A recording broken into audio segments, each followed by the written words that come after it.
مالكش حق تلوم عليا،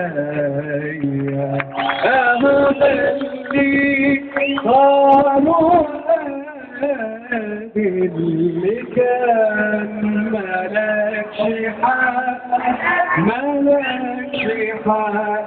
تلوم عليا.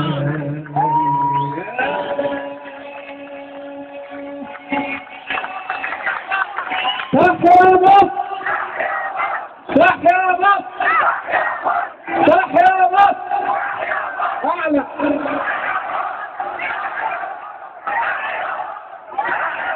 شكرا، هقابلكم هنا تاني بعد ساعتين، مش عايزين نمشي من هنا الا لما نحس ان المطالب بتاعتنا ممكن حد يسمعها. شكرا. الأستاذ أحمد عبد ربه من ائتلاف شباب الثورة، يا الاتحاد، تحية لشباب الثورة.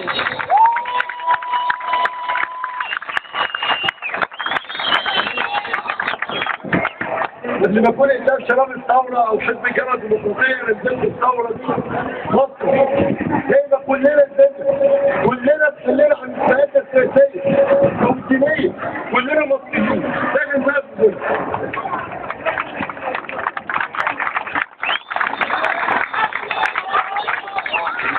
اللي جاب النهارده اللي انا ما حطيتش التجهيز، اللي جاب ده كلنا اللي احنا نزلنا تنفيذ تجهيز بجد، والا كان ما حصلش التجهيز. انا جاي عشان اهالي الشهداء اصحاب الفضل موضوعنا.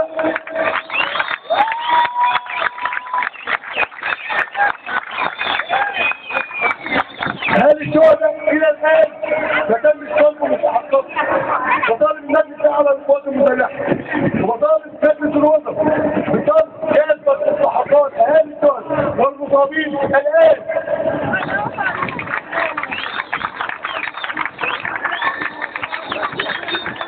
الحاجه الثانيه المحاكم العسكريه، لما كنا بنشتغل سياسه في نظام مبارك كنا بنتحاكم محاكم مدنيه، بعد الثوره بنتحاكم عسكريه، مش ممكن. انا ضد المحاكم العسكريه تماما.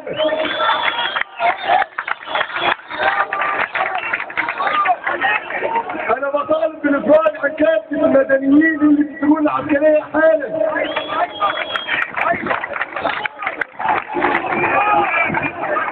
المجلس العسكري والجيش احنا بنحترمه ونقدره، المؤسسه الوحيده التي ما زالت نزيهه ومحترمه، كلنا بنقدر المجلس العسكري، لكن احنا عارفين ان السلطه المطلقه نفسها مطلقه.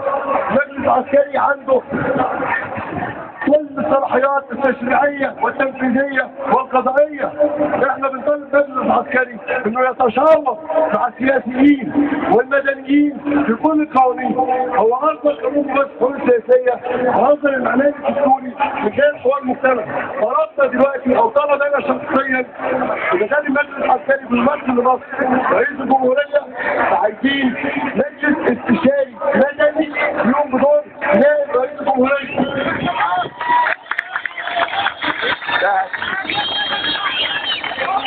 المجلس الاستشاري المدني من صلاحياته انه يناقش المجلس العسكري بكل القوانين اللي تخص مصر، واللي يوافق عليه المجلس الاستشاري المدني يطبق فورا.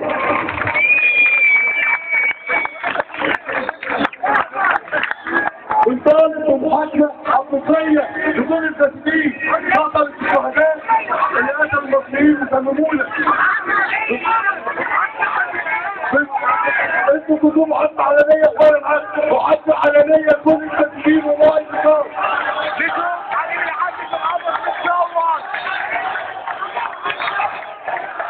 علنية علنية علنية علنية. الخطاب عايزين نشوف مبارك وسودان مبارك وولادهم في الأرض في حقهم وحبيب العبدي وكل النظام يشوفوا في الحرب العلنية عشان يعني الشهداء يتاحوا. بنطالب مجلس الناس تعرف رحمته وحفظ الأمن في مصر، وحفظ الأمن في مصر، وخطة اقتصادية عاجلة. لازم مصر تنهض اقتصاديا وتكون محميين زي المجال.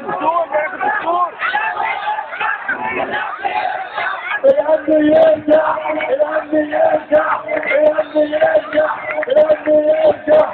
آخر كلمة هقولها معاكم، تحيا مصر، تحيا مصر.